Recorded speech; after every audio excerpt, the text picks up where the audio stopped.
그때 히스기야가 병들어 죽게 되었으므로 여호와께 기도하매 여호와께서 그에게 대답하시고 또 이적을 보이셨으나 히스기야가 마음이 교만하여 그 받은 은혜를 보답하지 아니하므로 진노가 그와 유다와 예루살렘에 내리게 되었더니 히스기야가 마음의 교만함을 뉘우치고 예루살렘 주민들도 그와 같이 하였으므로 여호와의 진노가 히스기야의 생전에는 그들에게 내리지 아니하니라.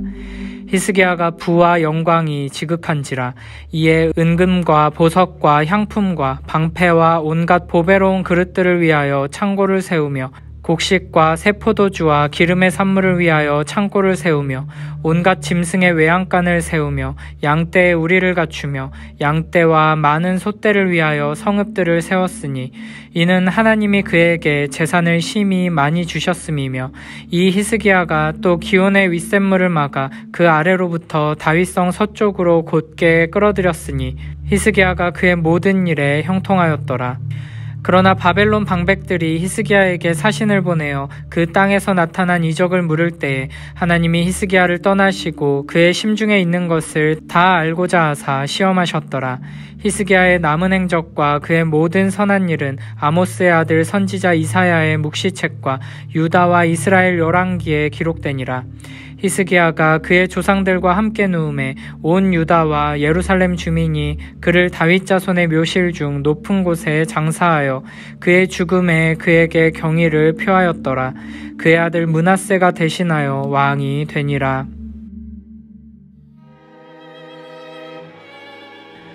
앞서 30장에서 히스기야는 자신을 정결하게 하지 않고 유월절 양을 먹은 자들을 위해 하나님께 기도드렸고 이에 하나님께서는 그들을 고쳐주셨습니다. 바로 앞달락에서는 사네립의 침공에 이사야와 함께 기도했고 하나님께서는 놀라운 구원의 손길로 응답해 주셨습니다. 그리고 오늘 본문에서는 히스기야가 병들어 죽게 되었을 때 여호와 하나님께 기도하자 그에게 대답하시고 또 이적을 보이셨다고 말합니다. 이 사건은 열왕기와 이사야에 자세히 기록되어 있습니다. 히스기야는 죽을 병에 걸리게 되고 이사야 선지자로부터 죽음을 통보받게 됩니다. 이에 히스기야는 하나님께 통곡하며 치유를 위해 간절히 기도했습니다. 앞선 장면들과 마찬가지로 하나님께서는 히스기야의 기도를 들으셨고 그의 눈물을 보셨습니다. 그래서 기적적으로 치료해 주시고 생명을 15년 더 연장해 주셨습니다. 이처럼 하나님은 병든 왕이 기도했을 때 병을 고쳐주시면서 기도하는 자에게 응답하실 것이라는 약속을 지키셨습니다. 이는 솔로몬의 간구에 대한 응답이기도 합니다. 또한 하나님께서는 왕에게만 아니라 온 나라에까지 은혜를 확대하심으로써 하나님의 은혜의 풍성함을 드러내셨습니다. 언약의 신실한 하나님께서 계속해서 다윗에게 주신 견고한 왕국의 약속을 신실하게 지키고 계시는 것입니다. 25, 26절에서는 히스기야가 교만하여 유다의 멸망을 자초했으나 다시 겸비하고 회개하자 하나님께서 진노를 거두셨다는 내용이 나옵니다. 이 사건도 열왕기하와 이사야에 자세히 나옵니다. 31절에 의하면 바벨론 왕이 히스기야가 병들었다는 소식을 듣고 편지와 예물을 보냈고 히스기야의 이적에 대해 물었는데 이는 하나님께서 히스기야의 마음이 어떤지를 알아보려고 시험하신 것입니다. 이때 히스기야는 하나님께서 베푸신 이적을 증거하는 대신 사절단에게 궁과 나라에 있는 보물창고와 궁기고 등을 보여주면서 자신의 부를 자랑했습니다. 하나님께서는 히스기야의 이런 반응을 마음이 교만하여 하나님이 베푼 보상대로 보답하지 않은 것으로 평가합니다. 이에 하나님께서는 왕의 마음이 충실하지 못함을 보시고 그를 버리셨습니다. 그리고 그 진노를 히스기야만이 아니라 유다와 예루살렘 위에 쏟기로 작정하셨습니다. 하나님께서는 히스기야에게 엄청난 축복을 허락해 주셨는데 히스기야는 교만하여 그 받은 은혜를 보답하지 않았기에 하나님의 진노를 사게 되었습니다. 우리는 우리가 누리는 모든 것들, 우리가 이룬 모든 성취가 하나님의 은혜로 말미암은 것임을 잊지 말고 항상 겸손해야 합니다.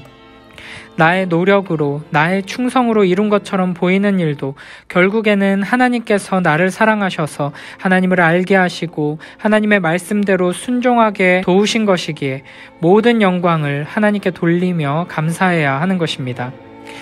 하나님께서는 우리에게 무한한 은혜를 베풀어 주시면서 그 은혜에 보답하라고 하십니다. 하나님의 은혜에 대해 합당하게 보답하지 않으면 하나님께서는 진노하십니다. 그런데 우리가 하나님의 그 은혜를 보답하는 방법은 그저 모든 영광을 하나님께 돌리며 겸손히 하나님을 높이며 감사와 찬양을 올려드리는 것입니다. 하나님께서는 우리에게 거창한 보상이나 엄청난 희생을 요구하시는 것이 아닙니다. 그저 우리의 자아를 깨트려 오직 하나님만이 왕으로 높임받으시도록 하라는 것입니다. 마땅히 하나님께서 받으셔야 할 영광과 존귀와 찬송을 내가 가로채지 말고 하나님께 돌려드리라는 것입니다. 히스기야와 같이 항상 겸손하게 하나님을 의지하며 하나님의 말씀대로 바르게 순종하여 큰 축복과 형통을 경험한 신실한 사람도 한순간에 교만에 넘어져 그동안 쌓은 모든 축복이 진노로 바뀌게 되는 모습을 보게 됩니다. 교만이 그만큼 무서운 것이며 위험한 것임을 기억하라는 것입니다. 내가 잘 결정하고 내가 나의 의지로 힘써 노력한 것조차도 결국에는 하나님께서 지혜를 주셔서 결정하게 하신 것이며 하나님께서 나의 의지를 새롭게 하셔서 노력하게 은혜를 주셨다는 것을 기억하며 겸손히 오직 하나님께 감사와 찬양을 올려드리는 우리 모두가 되길 축복합니다. 하나님의 진노가 내리게 되었다는 말을 듣고 히스기야는 자신의 마음의 교만을 깨닫고 뉘우쳤습니다. 예루살렘 주민들도 그와 함께 하나님 앞에 엎드렸습니다. 하나님께서는 이들의 겸비함을 보시고 진노를 거두시고 심판을 미루셨습니다. 우시아는 죄를 지적받았을 때 겸비하기보다는 화를 내므로써 심판을 앞당겼습니다. 그러나 히스기야와 백성들은 겸비함을 택했고 하나님께서는 약속하신 대로 그들의 기도를 들으시고 응답해 주셨습니다. 하나님께서 하나님의 말씀을 통해 우리의 죄와 교만을 지적하실 때 겸비하여 하나님 앞에 엎드려 기도하는 우리 모두가 되길 축복합니다. 하나님의 축복으로 히스기야는 다윗, 솔로몬, 여호사밧에 이어 부와 영광을 누린 왕으로 소개됩니다. 그는 은금, 보석, 향품, 방패, 보배로운 그릇을 위한 창고를 지었습니다. 주변 나라들 사이에서 큰 영향력을 발휘해 막대한 부를 쌓았다는 것입니다.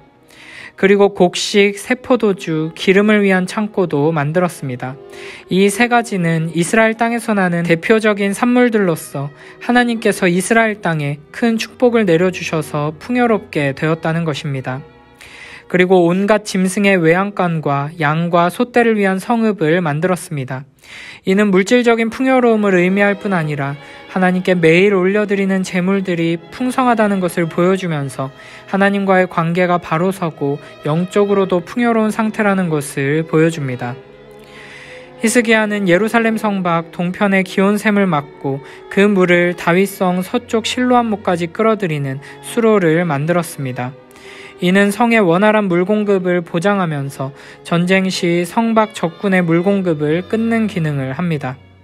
하나님의 도우심과 함께하심, 보호하심과 기도에 응답하시는 은혜와 축복으로 말미암아 히스기야는 형통한 사람이 되었습니다.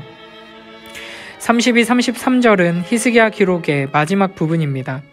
히스기야에게는 다른 왕들에게 없던 선한 일이라는 표현이 들어있습니다. 선한 일에 해당하는 히브리어 단어 헤세드는 인애, 사랑이라는 뜻입니다. 헤세드는 보통 하나님의 신실하신 언약적 사랑을 나타내는 단어입니다.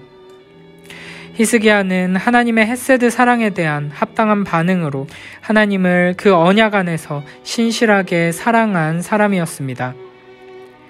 하나님의 사랑으로 말미암아 히스기야는 성전을 청결하게 하고 백성들의 신앙을 개혁하고 기도하여 응답받고 하나님을 의지하여 승리하고 회개하여 용서받고 순종하여 축복을 받는 형통한 사람이 되었습니다. 그리고 하나님께서는 그러한 히스기야의 헌신을 하나님을 향한 신실한 사랑으로 받아주셨습니다. 우리도 히스기야와 같이 언약에 신실하신 하나님의 사랑을 의지하여 하나님을 신실하게 사랑하는 자로 살아가게 되길 축복합니다.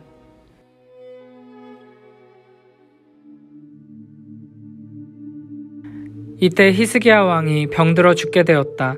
그래서 그가 여호와께 기도하자 여호와께서는 그 기도에 응답하시고 그에게 병이 나으리라는 표적을 주셨다. 그런데도 히스기야는 마음이 교만하여 자기가 받은 은혜를 고맙게 여기지 않았다. 그래서 그와 유다와 예루살렘은 여호와의 노여움을 샀다. 그러나 히스기야와 예루살렘 주민들이 자기들의 교만을 뉘우쳤으므로 여호와께서는 히스기야의 생전에 그 백성을 벌하지 않으셨다. 히스기야는 부귀와 영화를 한 몸에 지니게 되었다.